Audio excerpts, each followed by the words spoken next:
Bonjour et bienvenue dans cette nouvelle émission de l'économie expliquée par mon père, en présence du DIPER et du DAF, bien sûr. Oui, c'est toi, tu es trop mignon. Et aujourd'hui, émission qui va être consacrée, comme à chaque fois, une fois par mois, à vos questions. Donc aujourd'hui, on a plein de questions. On va essayer de faire un petit peu plus le jeu des questions-réponses plutôt que des réponses trop longues, parce qu'on en a pas mal. Quitte à revenir plus tard pour les développer si jamais il nous reste du temps. Alors, la première question de Romain porte sur le dollar. Bonjour Charles et Emmanuel, merci beaucoup pour tout votre contenu. Ma question porte sur le dollar. On parle beaucoup de dédollarisation en ce moment et j'aimerais avoir l'avis de Charles sur l'avenir de la monnaie américaine. Ne pourrait-elle pas être l'actif de refuge par excellence pendant la période de récession qui profile, qui plus est avec des taux d'intérêt directeurs qui selon moi vont rester hauts longtemps? Merci d'avance pour votre réponse. Bien, bonjour Romain, oui c'est une bonne question. Alors, vous posez une question sur la monnaie. Et la façon de considérer la monnaie, c'est celle qu'a indiqué Elon Musk, dont j'ai déjà parlé, est la suivante. C'est que dans le fond, vous avez le système économique dont le boulot, c'est d'échanger et de faire le plus efficacement possible, je sais pas, des avions, des bicyclettes, etc., qu'on échange. Okay, ça, c'est donc le système économique, le système capitaliste, qui marche en fonction de la rentabilité marginale du capital investi, sauf si l'État intervient. Comment ? Donc, c'est un truc qui marche bien, ça. Et puis, au-dessus, on a collé un système d'exploitation, comme ça que ça s'appelle ? Oui. On a eu vos commentaires. Donc, c'est un système d'exploitation. On avait dit operating system parce qu'on ne savait pas. Ça s'appelle un système d'exploitation en français. C'est la monnaie. Alors la monnaie, elle a trois fonctions, réserve de valeur, moyen d'échange et étalon de valeur, c'est les trois fonctions. Et ce qui se passe depuis un certain nombre d'années, c'est que le système d'exploitation du commerce international, et en particulier sur le pétrole, c'était le dollar. C'est-à-dire qu'on passait pour acheter du pétrole, on avait besoin du dollar, et puis quand la Corée faisait du commerce avec, je sais pas, avec Taïwan ou avec n'importe qui d'autre, ils faisaient leur commerce en dollars aussi. Donc c'était le dollar qui était le système d'exploitation du commerce international, à la limite. Et ce qui s'est passé, c'est que depuis une vingtaine d'années, les États-Unis ont décidé de mettre le dollar en situation d'économie de guerre, en quelque sorte. Ils ont cherché à profiter de leur puissance pour transformer ça en un instrument de puissance, alors que c'était un instrument économique. Donc le dollar n'est plus vraiment une réserve de valeur, on l'a vu, puisque l'inflation est très supérieure au taux d'intérêt. Le dollar reste un moyen d'échange pour l'instant, mais en même temps, avoir un étalon de valeur dans lequel il y a une inflation à 6 ou 7%, c'est moyen aussi. Donc, c'est parce que ça... Et puis un moyen d'échange, on a vu pendant la crise de 2008 que quand ils veulent, ils peuvent l'arrêter, ce moyen d'échange. Ils peuvent l'arrêter, ce moyen d'échange. Donc l'Asie avait souffert. Donc le monde s'est dit, bon, alors si je comprends bien, en plus, à cause des différents problèmes entre la Russie et l'Ukraine, ils ont piqué des réserves en dollars de la Russie. Donc d'un seul coup, les gens se sont dit, donc si j'ai des dollars, les Américains peuvent me les piquer où ils veulent, quand ils veulent. Et deuxièmement, si je suis un pays, ils m'interdisent le système de paiement international qui est SWIFT, et je me retrouve en culotte courte, moi j'ai plus rien, je suis cuit, quoi. Donc ce qui se passe, c'est que le système d'exploitation que tout le monde avait accepté sans trop réfléchir, parce que la plupart des gens réfléchissent pas trop, ils se disaient, bon, c'est un truc qui marche, un truc qui est à peu près neutre, je fais ce que je veux de mes dollars, je suis tranquille, ils m'appartiennent. Mais maintenant, tout ça, c'est plus vrai. Et donc ils se disent, il y a beaucoup de gens qui se disent, il faut monter un autre système d'exploitation. Bah oui. Et ça a bien commencé, mais un autre système d'exploitation, ça se monte pas en 5 minutes, et puis il faut qu'il y ait des... Il faut qu'il y ait la confiance, il faut qu'il y ait des réserves de change... Peut-être pas dans les mêmes monnaies, plus dans le dollar, mais ailleurs. Plus dans le dollar, mais donc on voit bien que toute une série de pays, dont l'Inde, la Russie, la Chine, le Brésil... Tout ça, c'est en train de réfléchir à ne plus utiliser le système d'exploitation, à passer de Microsoft à Apple, si j'ose dire. Mais encore faut-il inventer Apple. Et tu vois ce que je veux dire, donc on est dans ces moments de changement de système d'exploitation. Et c'est évidemment assez embêtant parce que la quasi-totalité des informations qu'on ramassait dans le monde sur le commerce international étaient en dollars, et puis c'était juste parce qu'elles passaient par le SWIFT, donc on mesurait, c'était facile, on savait ce qui se passait. À partir du moment où il y aura 2 ou 3 systèmes d'exploitation, mettons que maintenant la Chine et la Russie fassent du commerce dans leur monnaie respective ou j'en sais rien, on saura les résultats de ce commerce s'ils veulent bien nous les donner. Oui, bah oui. Et donc, quelle confiance je vais avoir dans ces chiffres Donc, ça veut dire qu'on rentre dans un monde qui devient beaucoup plus opaque à partir de ce moment-là. Mais en même temps, beaucoup moins fragile. C'est-à-dire qu'il y aura des pneus de secours. Oui. C'est-à-dire que le dollar va rester, mettons, les quatre roues de la voiture, mais il y aura, pour tout le monde, il y aura un pneu de rechange dans le coffre, quoi. Qui ne sera pas en dollars. Qui ne sera pas en dollars. Et où passeront... Jolie métaphore. Voilà, j'y pensais, oui, mais c'est à peu près ça. Donc, voilà, donc on est en train d'assister à ce changement de paradigme, de système d'exploitation. Et ça ne fait que commencer, et ça va avoir des conséquences très importantes dont on a beaucoup parlé avec le développement de cette zone en Asie, le développement de l'Inde et tout ça. Donc il va se passer avoir des conséquences énormes parce que le dollar, dans le fond, contraignait la croissance de pays qui étaient en particulier gros importateurs de pétrole. Donc ça va avoir des conséquences très importantes. Et pour un pays comme l'Inde, on peut penser que ça va avoir des conséquences très positives. Formidable. Voilà. Mais on l'avait déjà dit dans deux émissions donc préalables. Je ne fais que confirmer, mais je veux dire par là, c'est un changement, c'est comme quand on est passé, si j'ose dire, du boulier en Asie, où ils font leurs calculs avec leur boulier, à l'ordinateur, quoi. C'est un nouveau truc. Donc il va y avoir à la fois des mécanismes de réajustement. Des réajustements. Mais ces réajustements il va y avoir des très grands gagnants et des très grands perdants.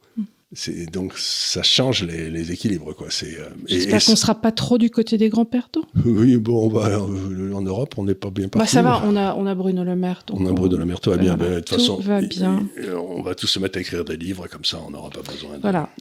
Tu sais, quand même, on ne peut pas s'empêcher de se dire, est-ce qu'ils pourraient arrêter d'écrire des trucs cochons et juste s'occuper les uns et les autres de leur boulot, entre les unes qui vont faire des séances photos, les autres qui font des bouquins cochons. Tu te dis, écoutez, les gars, on comprend que ça vous interpelle au niveau du vécu, toutes ces affaires, mais est-ce que vous pourriez vous concentrer sur vos dossiers, quand même? On n'imagine pas De Gaulle ou Pompidou. Non, on a l'air de vieux cons quand on dit ça, mais pardon, mais tu te dis, je sais, moi j'ai aucun problème à ce que les gens aient de la bagatelle, mais j'ai pas besoin de le savoir quand c'est mes ministres. C'est un peu comme quand imaginez la sexualité de tes grands-parents. Même de tes parents. Même de tes parents. Tu vois, non mais il y a des trucs. La première fois qu'on m'a raconté ces trucs-là, j'ai dit, mes parents? Oui, non, Même pas, vous y rigolez, quoi. Voilà. Non, mais et je n'ai pas envie d'imaginer la sexualité de mon ministre de l'économie, ni maintenant, ni jamais, en vérité. Voilà. Bon, même s'il est... Voilà. Donc ça fait partie aussi de cette société dans laquelle ils sont obsédés par le cul. Oui. Ils sont obsédés par le cul, on le voit bien avec l'histoire de LGBTQ, etc. Moi, vous faites ce que vous voulez, les gars, mais moi, ça me gêne pas. Mais sur votre temps libre, là-bas. Là-bas, puis vous m'en parlez pas, parce que moi, je vous parle pas de la mienne. Hein. Oui, c'est pareil. Ça manque de pudeur, tout ça, voilà. Oui, puis c'est bon. Alors, Tom te pose une question intéressante. Bonjour Charles, vous avez évoqué dans vos derniers podcasts le fait qu'investir dans l'immobilier en France risquait de devenir grandement moins intéressant qu'avant. Oui.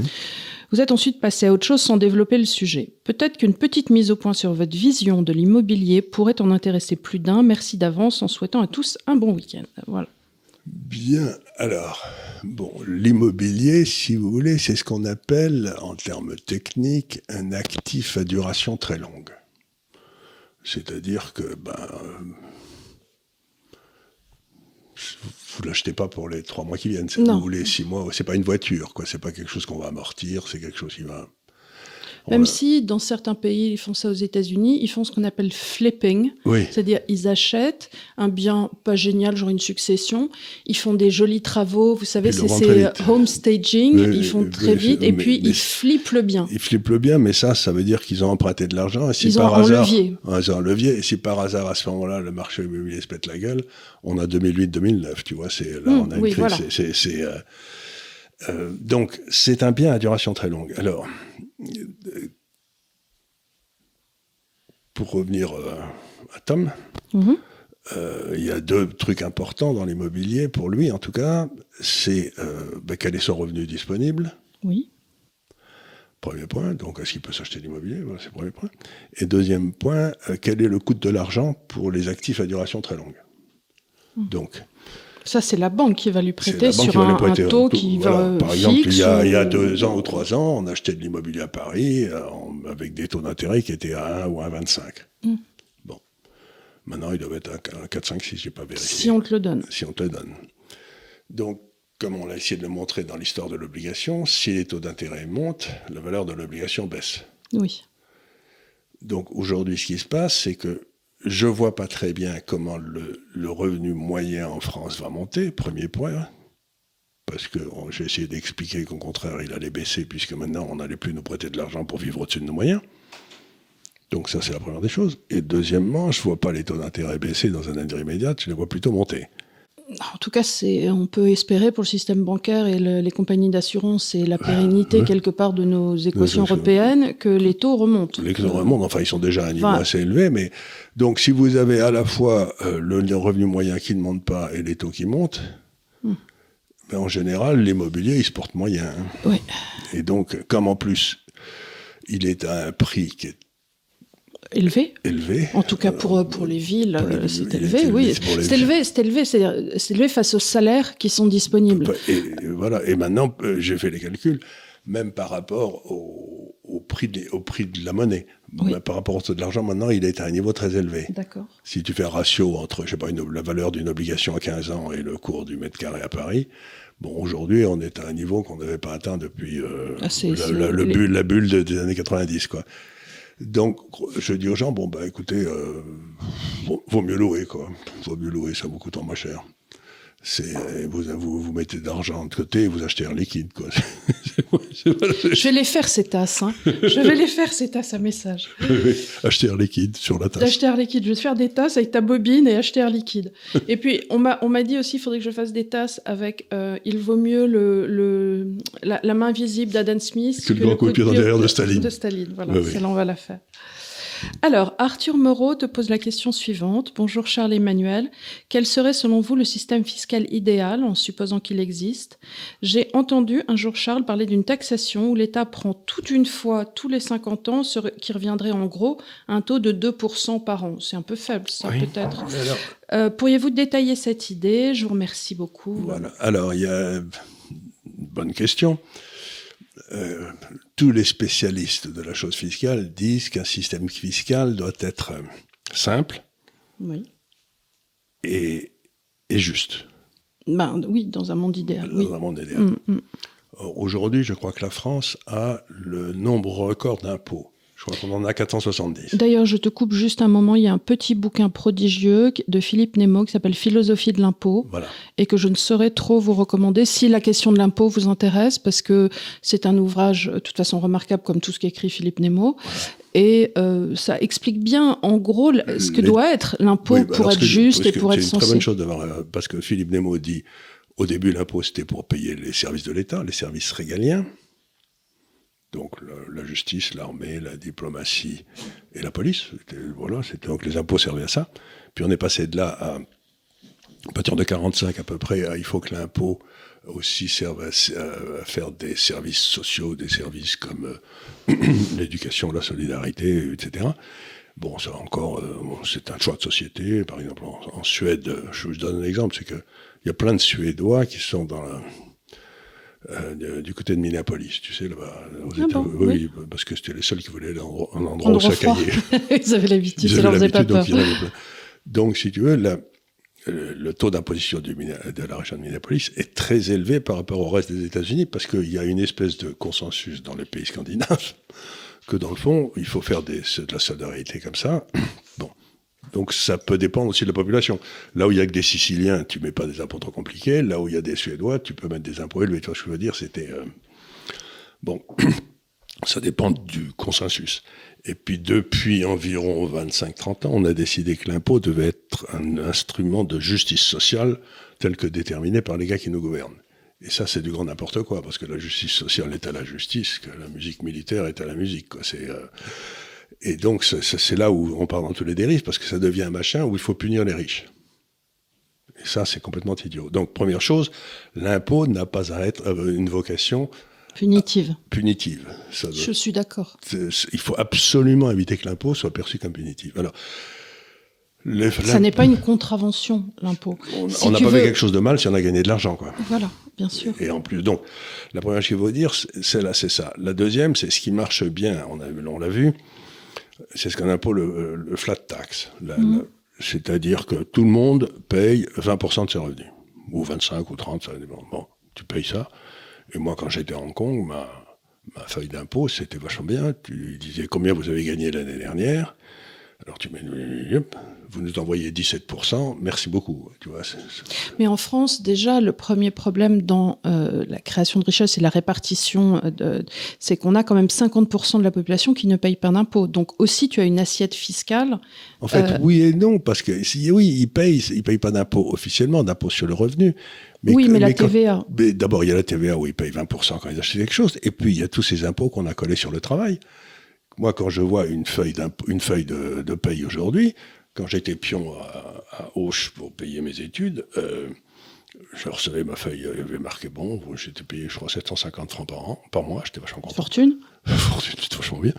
Et bon, ils m'ont enlevé, je sais pas, des trucs 10%, mais c'était vite fait.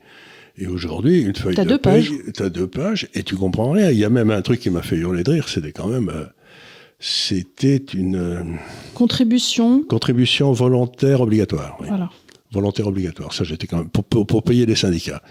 Mais j'ai pas besoin de payer les syndicats. Moi, la chose la plus indécente que j'ai sur ma fiche de paye et que je dois payer chaque année, puisque je m'occupe aussi des registres, c'est les chèques formation. Oui. Parce que évidemment, on les utilise pas. Quand tu veux les utiliser, tu te retrouves dans des trucs complètement idiots qui ne t'apprennent rien. Eux-mêmes qui ne le font que pour toucher le ticket emploi-formation.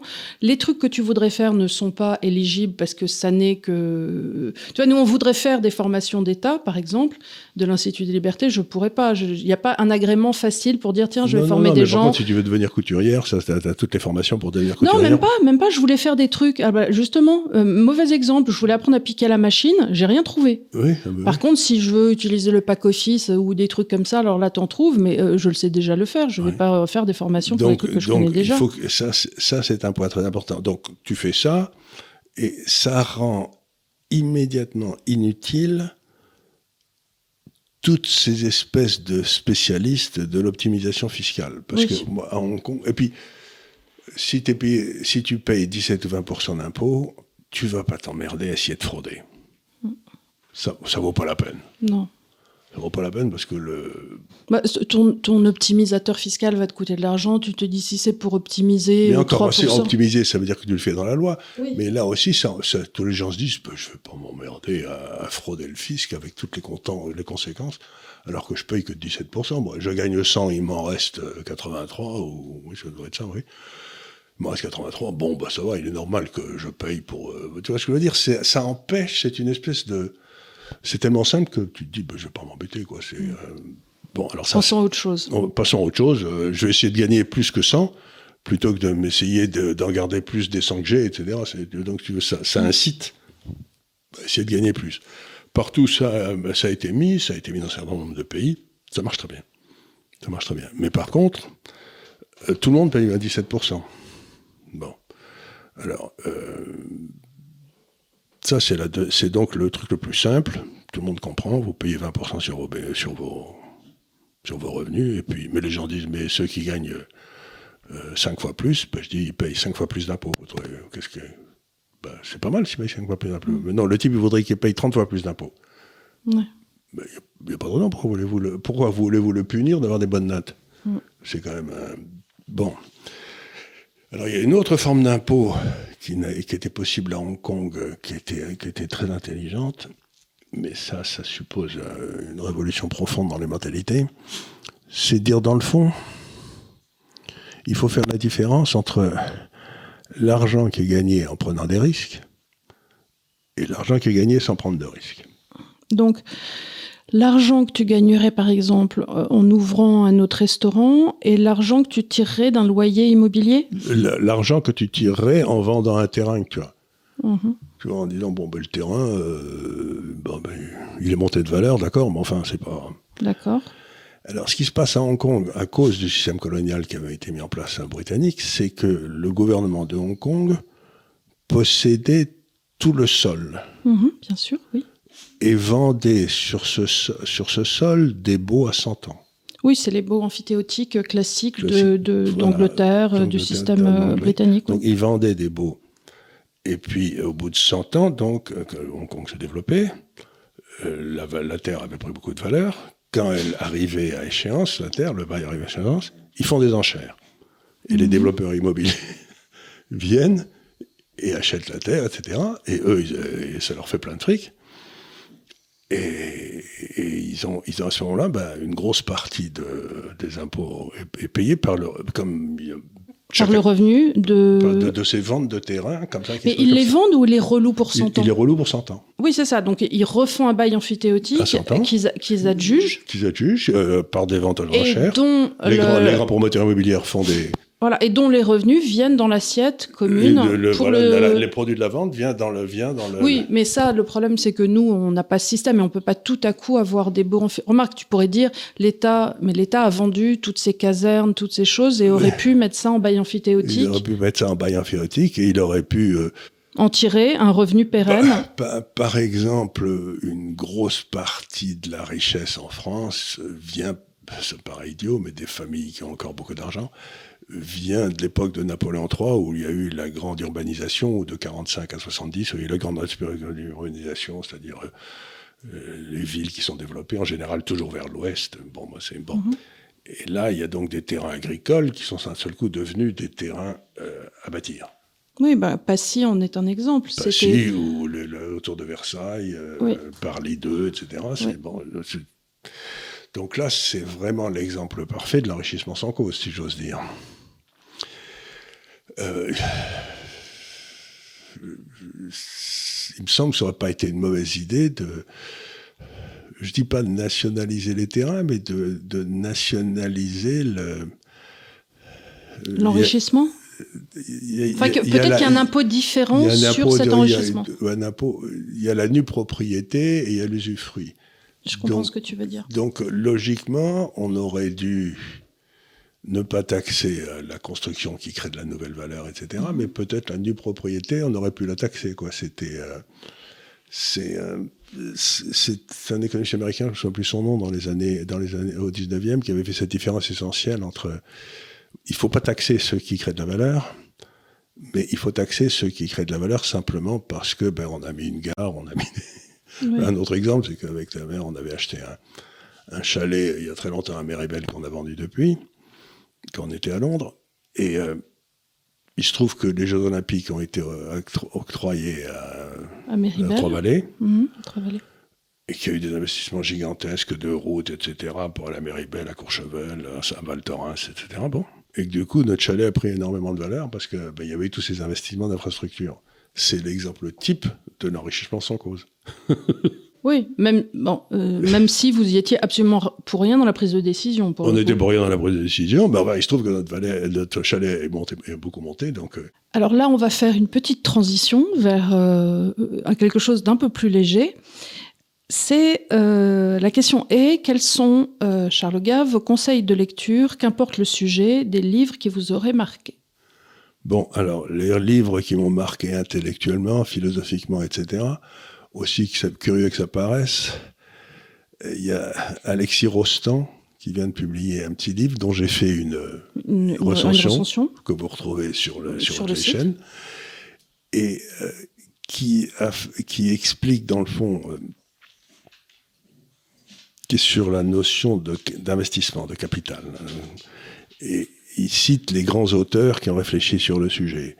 Et c'est à peu près tous ceux qui m'ont marqué. Donc, si vous voulez, les flemmards doivent acheter le livre d'Alexis Rostand et le lire parce que ils retrouveront René Girard, Bertrand Jouvenel, ils retrouveront tous les types importants. Quoi. Raymond Aron. Pas Raymond Aron. Il en parle un petit peu.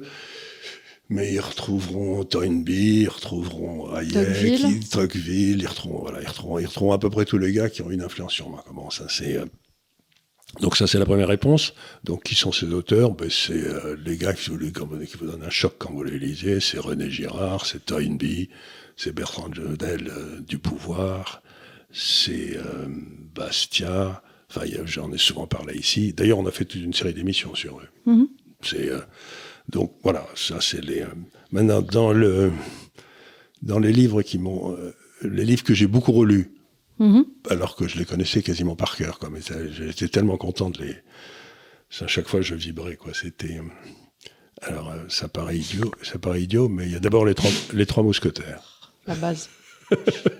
Les trois mousquetaires, quand même, le type qui part sur son cheval jaune et tout, quand même, c'est d'une beauté. C'était un conteur incroyable, les trois mousquetaires. C'était avant qu'il y ait Netflix. Donc on se faisait du petit Netflix avec les trois mousquetaires. On attendait avec impatience. Oui.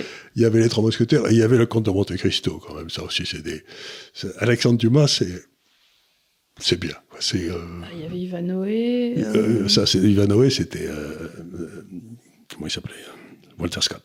Mais c'était très bien aussi. C'était très bien. Mais là, c'était bien parce que c'était en général toujours des hommes jeunes qui faisaient des conneries invraisemblables, mais c'était emporté par une espèce de souffle. C'était quoi là où il devenait aveugle? Ça, c'était Jules Verne. Comment il s'appelait le livre qui se passait en Russie là, c'est ça, dans les steppes, et il devenait aveugle. Il devient aveugle, c'était... Oui, je retrouve le nom. On retrouve le nom. Bon, retrouvez le nom pour nous. C'était un peu les épopées guerrières et héroïques. Alors, dans ce genre d'épopées guerrières et héroïques, il y a eu, que j'ai relu aussi, c'était Le Seigneur des Anneaux. Ah oui. Alors ça, c'est Le Seigneur des Anneaux. C'est pour ça qu'on a mis Tolkien derrière toi aussi, parce que c'est quand même... Frodon et tout, c'est d'une beauté, c'est pas incroyable, quoi. Bon, comme je dis toujours, il faut dépasser les 100 premières pages, on comprend pas pourquoi il les a écrites. Toute la partie sur le Hobbit, c'est horrible. Voilà, c'est pas bien intéressant. Bon, voilà. Mais enfin, Le Seigneur des Anneaux, c'est quand même un truc miraculeux, quoi. Ça, c'est... Alors, dans le style épopée aussi, que j'ai relu souvent quand j'avais 18, 20 ans ou n'importe quoi, c'était La Guerre du Feu, de Ronnie Henné. Ça, c'était un bouquin avec... Le film est horrible. Le film a été complètement raté, parce que ça n'avait rien à voir avec le... Voilà. Et le livre, je ne sais pas s'il passe le Chelsea test sur le temps, mais... Oui, il passe très bien. C'est les trois qui partent à la recherche du feu, là. Et tu oublies ton œuvre majeure, tu vas l'oublier, qui est Fantasia chez les Ploucs. Fantasia chez les Ploucs, ça, c'est... Ça, si vous voulez rire, c'est un Fantasia chez les Ploucs, c'est l'histoire d'un... non, mais c'est à mourir de rire, ça se passe aux États-Unis, dans le sud des États-Unis. Je ris à chaque phrase. Donc, voilà, c'était... Si vous voulez...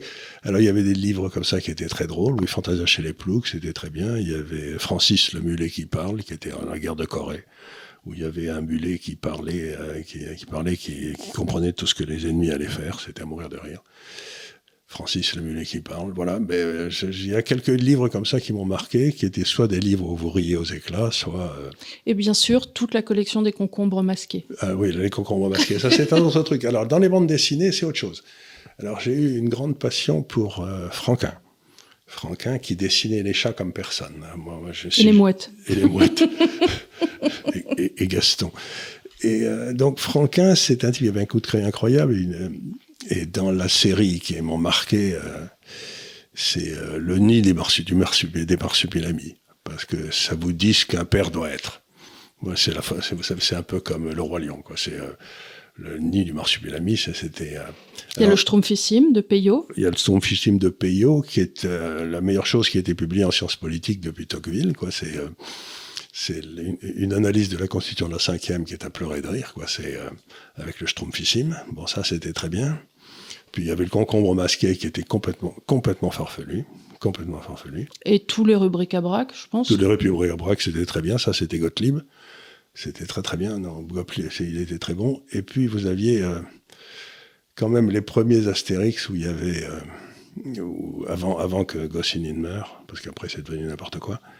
Mais quand même, quand il faisait des jeux de mots comme il faut pas parler sèchement à un humide. Oui. Eh ben, qu'est-ce que vous voulez, moi, ça fait mon bonheur, quoi. Il faut pas parler sèchement à un humide. Ça fait ma joie, ça paraît idiot, mais il faisait des jeux de mots comme ça qui étaient... J'aimais beaucoup aussi celui en Corse. Elle est belle, mais elle est bavarde. La pauvre femme qui dit pas un mot. C'était très bien. Puis, non, mais c'est voilà, les premiers Goscinny en Corse, ou bien le petit garçon qui retenait ça, c'est ça. Soupe à l'oignon et crouton. Soupe à l'oignon qui retenait sa respiration, ça, c'était quand même des grands moments. Donc voilà, il y a eu une période de la bande dessinée qui a duré avec Goscinny, justement, quand il a créé Pilote, qui a été merveilleuse en France, quoi. C'était avec quelques Lucky Luke, c'était quand même. On aimait bien Valérian et Laureline aussi. Ah oui, ça c'était très bien. Valérian et Laureline, j'ai eu une grande passion pour Valérian et Laureline. Les dessins étaient très beaux. Très beaux. Et avec puis, le grognon de Ploux. Le grognon de Ploux. Et puis ceux-là, ils pensaient en dehors de la boîte, quoi. On était sur cette période un peu Barjavel, dans des trucs, voilà. Qui est passé aussi, la SF. Donc, il faudrait peut-être faire Alors, je signale à ceux qui nous écoutent que dans le sud de l'Institut des Libertés, dans le site, il y a tous les grands bouquins sérieux. Oui. Il faudrait peut-être qu'on fasse une recension des bouquins pas sérieux, mais que vous devez avoir dans votre bibliothèque aussi. Alors, écoute... France Forever te demande: bonjour à vous, mes questions sont simples. Est-ce judicieux pour un Français aujourd'hui d'avoir son épargne répartie dans différentes devises? Si oui, lesquelles? J'ai personnellement un tiers euro, un tiers franc suisse et un tiers en dollars de Singapour. Est-il judicieux par ailleurs de garder une petite partie de cette épargne en France, 10 à 30%, et le reste sur une banque en ligne suisse? Merci pour toutes vos vidéos et votre bienveillance. Voilà, comment s'appelle-t-il? C'est un pseudo. C'est un pseudo, bon. Alors pseudo, il a très bien compris, ça me paraît très bien, c'est ce qu'il faut faire. Alors celui qu'il a en euros, le tiers qu'il a en euros, ça lui sert pour ses dépenses courantes. C'est-à-dire pour ses dépenses courantes, parce que malheureusement, il ne peut pas acheter sa baguette de pain en francs suisses. Fonds de trésorerie, bien sûr. Voilà, donc oui, mais c'est bien. Et puis le dollar de Singapour, ça vous donne une espèce de moyenne pondérée des monnaies asiatiques, donc ça me paraît très très bien. Et puis le franc suisse, ça reste le franc suisse, c'est-à-dire que c'est géré. Tant que vous ne connaîtrez pas le nom d'un politicien suisse, vous gardez vos francs suisses. Voilà. Très bien. Parce que c'est quand même le truc important. Mais dès le moment où il y a un politicien suisse qui émerge avec des idées sur comment faire de la Suisse un pays prospère, à ce moment-là, vous vendez tout. John Wick te pose la question, dans cette crise qui se renforce de plus en plus tous les jours, quels conseils donneriez-vous pour protéger les personnes qui vivent au Maghreb et précisément en Algérie? Alors, je connais très mal le régime fiscal ou des taux de change, etc. algériens. Est-ce que vous avez liberté d'acheter? Je pense pas.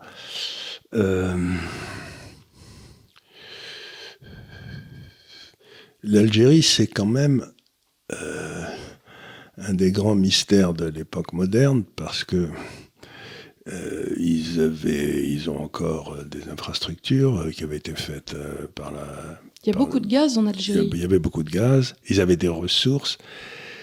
Ils avaient des ressources agricoles qui étaient incroyables. C'était un peu ils ont un patrimoine touristique qui aurait pu être exploité. Ils ont cette étendue sur la Méditerranée qui est considérable.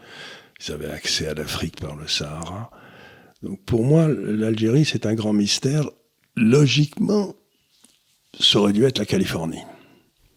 Il y a peut-être le problème, tu sais, souvent quand un pays ne se développe pas, c'est des classes politiques corrompues. Ben voilà, donc c'est même certain.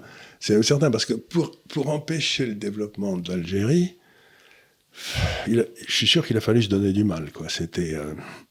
Et donc je ne sais pas exactement ce qui s'est passé. Donc comment vous vous protégez contre des politiques, contre un État prédateur, parce que c'est ça dont on parle, c'est un État prédateur.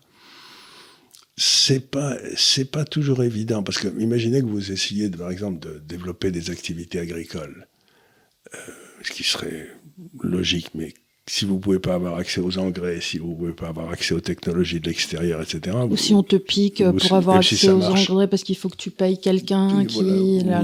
Ou ça commence à marcher, quand ça commence à marcher, on te le pique. Donc c'est très difficile de se protéger quand il y a très peu de sécurité juridique. Bah oui, c'est toujours le problème. C'est toujours le problème. Ouais. Donc, le principal obstacle au développement d'un certain nombre de pays, ça a toujours été la corruption. Quand la grosse valeur ajoutée. J'en avais parlé avec un type qui est un des plus gros propriétaires, qui est un de nos clients, sans doute le plus gros propriétaire immobilier de New York, qui était un Ukrainien qui était arrivé en 1920 ou je sais pas quoi, complètement un juif ukrainien, donc complètement fauché, puis qui a fait cet immense empire. Et alors, je lui dis, qu'est-ce que vous pensez d'investir en Ukraine? C'était il y a 20 ans, au moment où elle se libérait. Elle me dit, très bien, c'est comme de vous lancez votre bar, là, dans un quartier populaire, ça marche très bien, vous commencez à avoir beaucoup de clients, tout le monde est très content. Puis il y a 2 gars qui arrivent en imperméable et qui vous disent, à partir de demain, le bar, il est plus à toi. Ouais. Et vous allez prendre l'avion, parce que sans ça, vous avez de beaux enfants, ce serait dommage qu'il arrive quelque part et vous barrez. Donc c'est très difficile, quand il n'y a pas de droit de propriété, quand il n'y a pas de se protéger.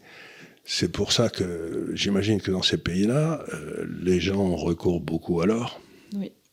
Parce que mais l'or, en quelque sorte, c'est le truc par défaut quand tu n'as pas confiance ni dans ta banque centrale, ni dans ton État, ni dans ton régime de propriété.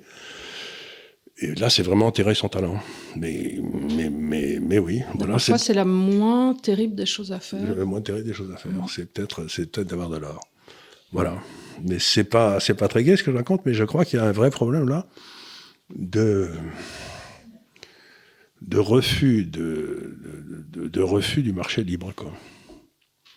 Alors, une question de Fabrice qui te demande, dans le contexte actuel, est-il pertinent de s'endetter auprès d'une banque et en cas de rentrée d'argent, faut-il mieux rembourser le plus de crédit possible ou bien investir son argent ailleurs?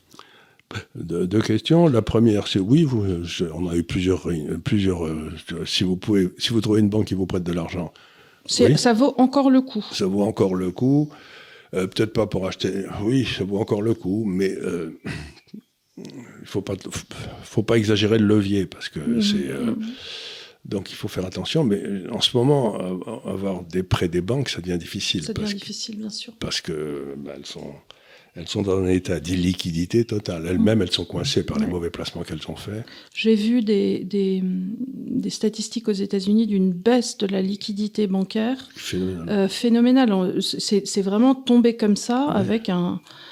C'est-à-dire que, vous savez, pour répondre à la question là, l'argent peut être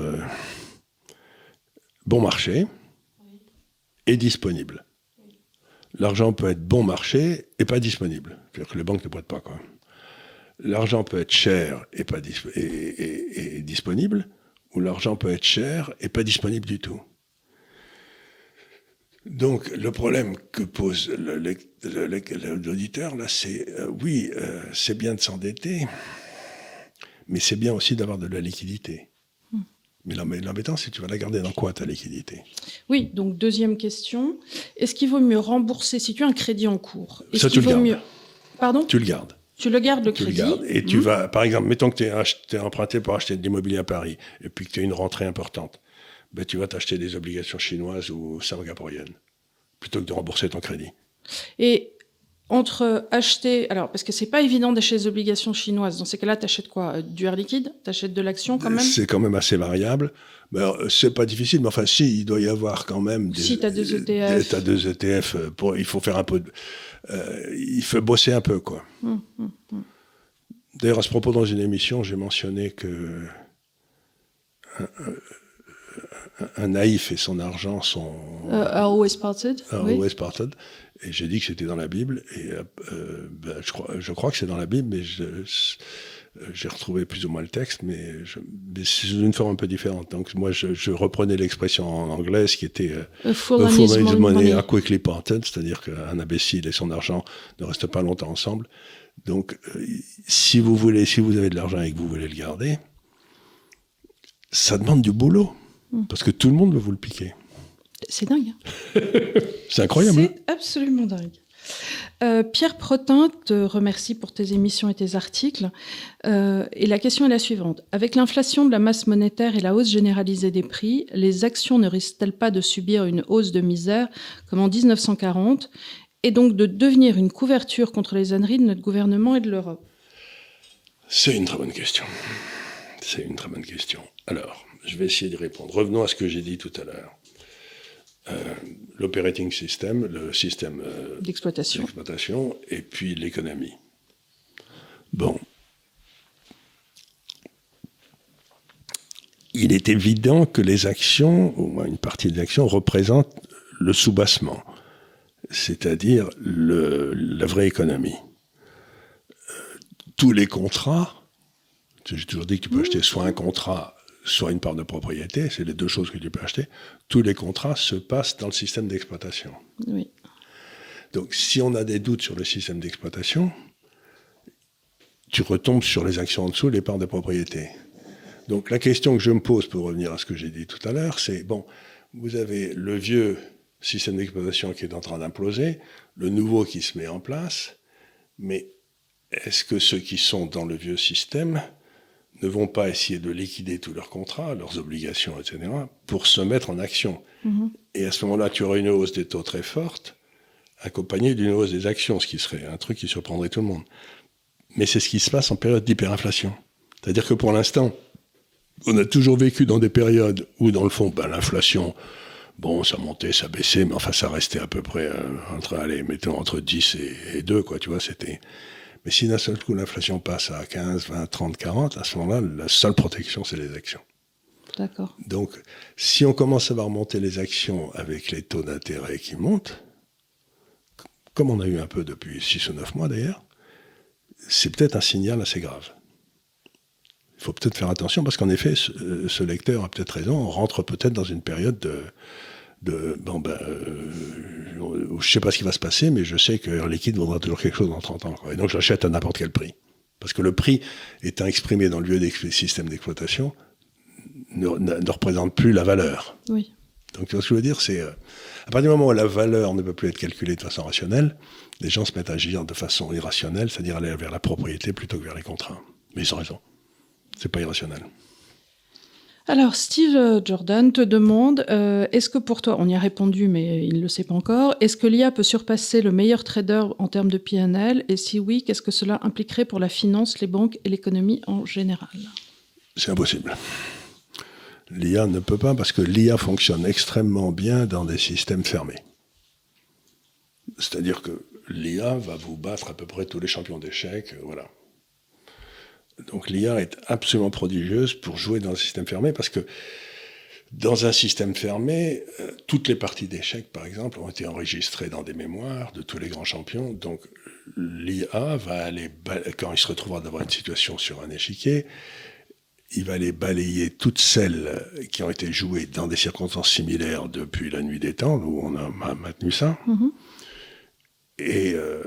Et ensuite, il va prendre la meilleure des solutions, celle qui a toujours gagné. Donc il a le temps, un grand champion d'échecs, c'est quelqu'un qui a une mémoire de cheval de tout ce qui s'est passé avant. Oui, bien sûr.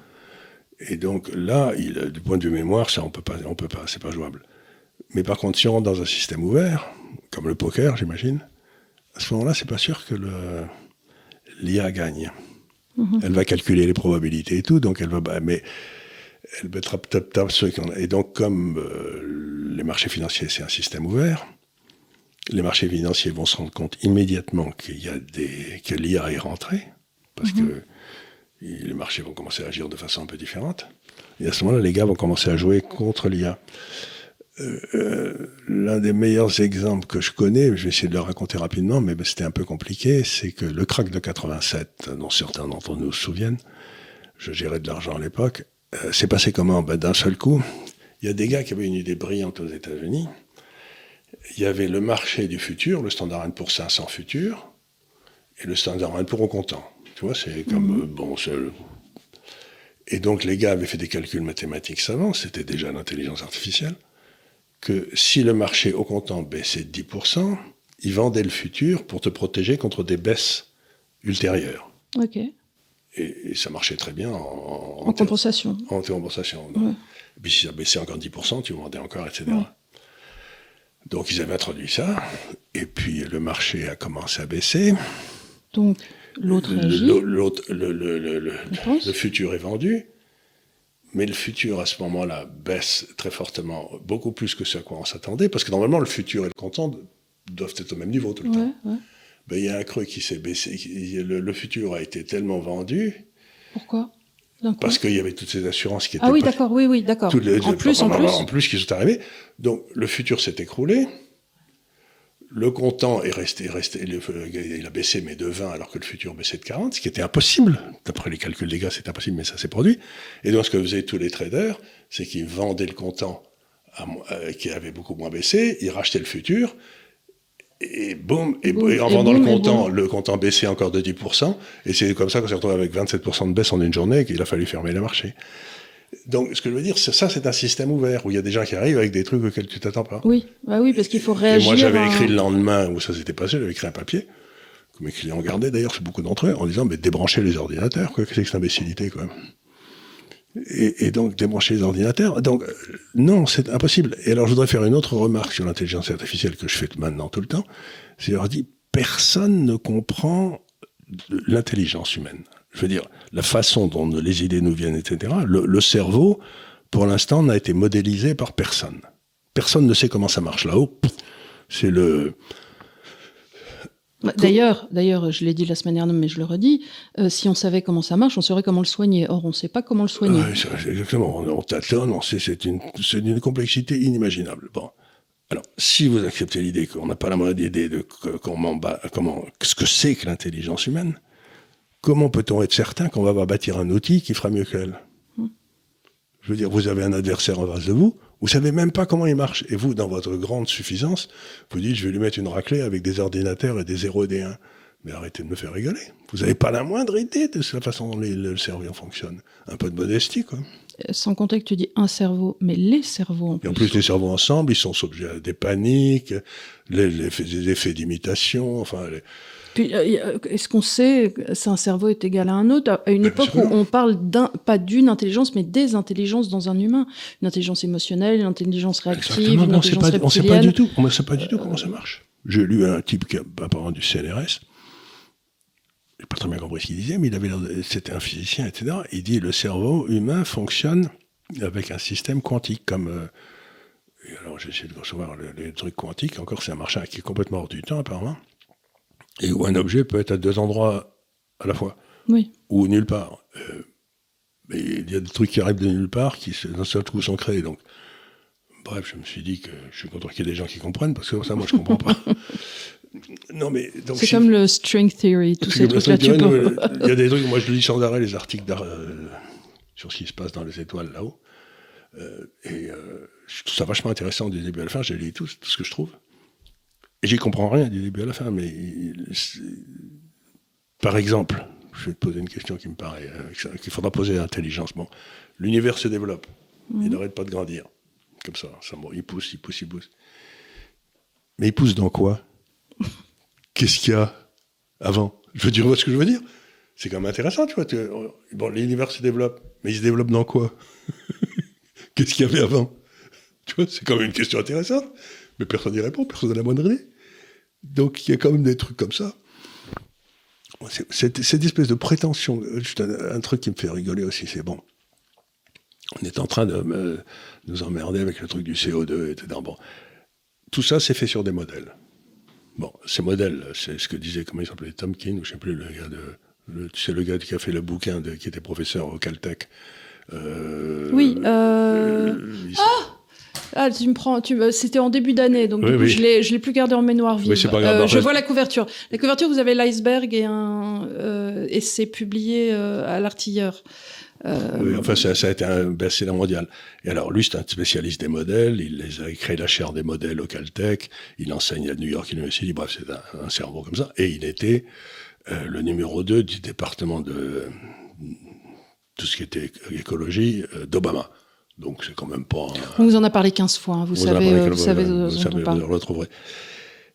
Et il dit, tous les modèles qu'on utilise, d'abord, non seulement ils marchent pas, mais en plus... ils sont pas meilleurs que ceux d'il y a 30 ans, du point de vue scientifique. Bon, alors que les capacités de calcul, donc il dit, ils sont pas meilleurs. Donc on prend des modèles dont on sait qu'ils marchent pas, et on les met ensuite dans des modèles économiques, dont moi je peux vous dire qu'ils marchent pas. Et avec ça, on explique qu'il faut... une taxe carbone. Il faut une taxe carbone, et qu'on va tous mourir grillés dans 30 ans, ou n'importe quoi. Et donc les gens préfèrent... s'appuyer sur des modèles que sur l'observation de la réalité. Ils disent que les modèles, c'est la vérité. Mais je peux vous dire que si les modèles, ça marchait, moi, je serais riche comme un puits. Hein. Tu aurais surtout plus de travail. J'aurais surtout plus de travail. Donc, c'est complètement idiot, cette prétention de l'esprit humain à vouloir prévoir le futur, tout ce que je sais, c'est que le CO2, c'est nécessaire aux plantes. Et que toutes les périodes de réchauffement dans l'histoire ont été des périodes d'accroissement de la civilisation. Toutes les périodes de refroidissement, des périodes... Donc, qu'est-ce qu'ils ont à m'emmerder ? La seule, c'est qu'il doit y avoir un objectif caché.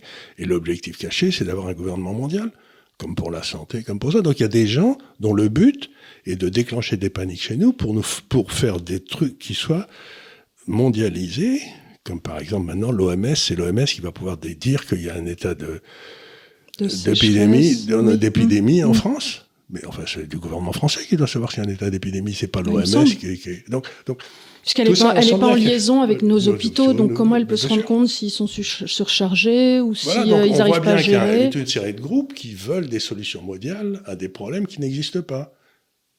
J'ai trouvé un truc, tiens, j'en m'en ai raconté une bonne aujourd'hui, tiens, dans la série, c'était hier, un officiel de la santé, tu sais que les compagnies d'assurance, elles peuvent assurer sur le décès.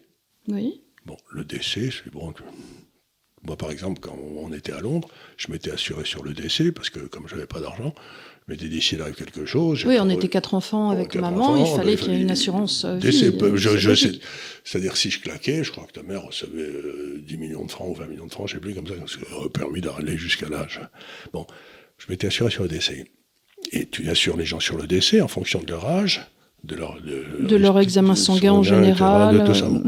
C'est pas une assurance vie, c'est une assurance décès. Oui, bien sûr. Tu payes, c'est pas très cher d'ailleurs. Eh bien, aux États-Unis, maintenant, les gens qui ont eu donc le vaccin et 3 rappels, les compagnies d'assurance refusent de les assurer. Non. Contre le décès, si. Tu es sûr de ton information ? C'est ce que j'ai vu hier, c'était un officiel de la santé qui présentait ça. Ça devrait être en première page de tous les journaux, non ? Il me semble, c'est-à-dire, on te dit c'est pour ton bien, et ensuite, donc qu'est-ce qu'ils savent qu'on ne sait pas, là, par contre, je suis désolée. Ils s'en foutent, parce qu'ils regardent les statistiques. Oui, mais alors, elles sont où ces statistiques ? Parce que moi, je ne les ai pas vues. Ils ont accès. Qui dirait que, donc, je serais plus à risque de décès du fait de ces 3 vaccins. Voilà. Écoute, il me semble que ça pourrait faire l'objet de communication scientifique. Écoute, ça paraît... Et Mme Buzyn aurait peut-être à répondre de quelque chose ? Oui et non, parce qu'encore une fois, elle n'a été que passeur d'ordre. Alors après, je ne vais pas refaire Munich, mais... Nuremberg, pardon. J'étais restée sur Daladier hier soir.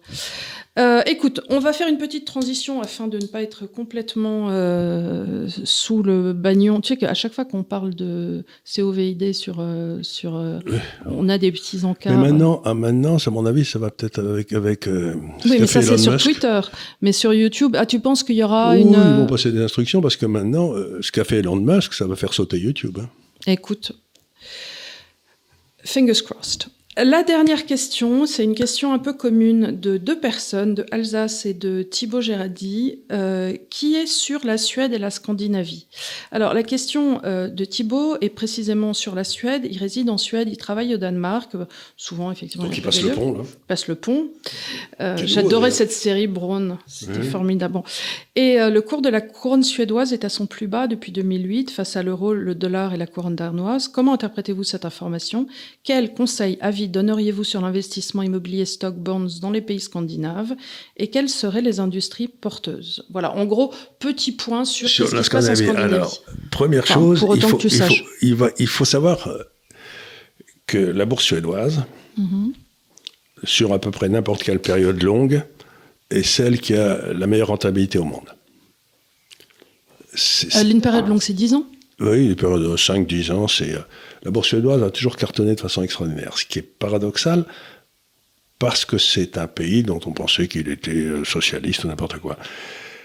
Et ça a commencé à partir du moment, dans les années 80, mais ça a toujours été un marché remarquable. Pourquoi ? Parce que, aussi curieux que ça paraisse, ces socialistes suédois, ils ont toujours laissé le marché fonctionner. Donc ils prennent des décisions à la con, les hommes politiques, mais la couronne flotte. Et donc ils ont toujours protégé instinctivement ou consciemment la rentabilité des entreprises par rapport à tout, un peu comme la Suisse. Il est certain que quand tu regardes de façon néophyte de l'international, tu as eu des grandes entreprises comme, pour ne citer que Ikea, Volvo, et maintenant, du côté gauche, enfin pas du côté plutôt du côté de Göteborg, ils ont toutes les industries pharmaceutiques dans les produits type Restylane, Perlane, beaucoup de technologies tout ça. d'intelligence, ils ont de très bonnes universités. Alors, donc la Suède a cet avantage énorme que... Alors, on a fait des tas de travaux avec Didier il y a quelque temps pour savoir quelle était la rentabilité des marchés sur long terme en fonction des contraintes sociales qui existaient ou politiques. Et donc, on a pris le Gini coefficient, tu sais, c'est le coefficient qui permet de mesurer l'égalité dans le pays. Et on a pris l'indice de liberté de l'université de... Je crois oui, qui est publié tous les ans. Où on est d'ailleurs, nous, la France, super mal classée. Super mal classée. Donc, enfin, on s'est dit, on va 40, essayer de voir comment les marchés sur le long terme se sont positionnés en fonction d'un côté de la liberté et de l'autre côté de l'égalité. Tu vois, les deux axes comme ça, le Gini coefficient. Et à ce moment-là, il est émergé quelque chose de très intéressant dans tous nos graphiques, c'est que vous aviez tous les pays d'Europe du Nord, là, la Suède, le Danemark, la Norvège, l'Autriche, etc., qui avaient une très bonne, qui avaient une très bonne rentabilité sur le long terme, et qui étaient des pays qui étaient à la fois très riches et très égaux. Tu vois, c'était... Et puis, tu avais des pays comme l'Angleterre et les États-Unis qui étaient très riches, mais très inégaux, qui avaient une plus forte volatilité de leur performance à long terme, mais qui avaient aussi des très bonnes performances. Et puis, tu avais les pays tout en bas, qui étaient les pays un peu du sud de l'Europe, qui étaient pas riches et très inégaux. Ce qui est la pire équation. Ce qui est la pire équation. Donc, ce qu'on avait tiré comme conclusion, c'est que d'émettre des taux de change fixes entre ces trois groupes, c'était idiot. Bah oui. Et donc c'est ce qu'on a vu, donc ça a plombé toute l'Europe du Sud. Mais ce que ça veut dire, c'est que dans le fond, si vous cherchez une bonne rentabilité de votre capital, là où vous avez quand même le meilleur équilibre risque-return, c'est les pays d'Europe du Nord. Parce qu'ils sont très homogènes socialement. Alors la seule question qu'on pose sur la Suède, c'est compte tenu de leur politique d'immigration, maintenant il y a 10% de la population qui est rentrée, est-ce que ça va impacter cette espèce d'équilibre social qui existait, qui leur permettait de... Mais pourquoi la couronne suédoise sous-performe alors ? Mais parce qu'en ce moment, comme j'ai essayé d'expliquer, l'Asie va émerger comme le grand... Ils sont en train de se positionner à un endroit où ils seront encore compétitifs. Ah, bien sûr. Pour leur entreprise. Pour leurs entreprises. Donc ils disent, bon, ben non. Donc il ne faut pas jouer les devises malgré tout. Il faut beaucoup mieux jouer les actions. D'accord. La Suède, il faut beaucoup mieux jouer les actions. Vous pouvez acheter des obligations norvégiennes aujourd'hui parce que là, vraiment, la Norvège, pour des raisons un peu techniques, la couronne s'est vraiment pété la gueule et que maintenant, elle est vraiment intéressante. Mais ça, c'est tactique. Mais dans le fond, et quand vous regardez les 10 plus grandes fortunes du monde, je crois, peut-être c'était il y a 10 ans avant l'explosion de certaines fortunes américaines, mais je crois qu'il y en avait 3 qui étaient suédoises. 3 ou 4 qui étaient suédoises. Donc, ce petit pays-là, bon, ils ne sont pas nombreux, ils sont 9 ou 10 millions, a quand même généré des sociétés qui, dans le monde international, sont extraordinairement puissantes, quoi. Donc voilà. Pour moi, la Suède, c'est un peu... mais je crois qu'ils savent collaborer ensemble, parce que s'ils ne collaboraient pas pendant l'hiver, ils crevaient. Bah oui, bien sûr. Et ça, c'est vrai de tous les pays nordiques. Oui, au Danemark, ils ont beaucoup moins d'inégalités sociales, comme tu le disais, et cette espèce de vivre ensemble qui est partout. Qui est partout. Et donc, c'était ça. Donc, ils comprennent très bien comment le capitalisme fonctionne. En quelque sorte, ce que font les Suédois, si je devais résumer, je dirais que pour revenir à la question sur l'imposition, ils imposent pour la solidarité, mais ils n'imposent pas pour la punition. Ce qui revient à la discussion que nous avions avant sur la légitimité de l'impôt, la philosophie de l'impôt. Donc, relisez Nemo.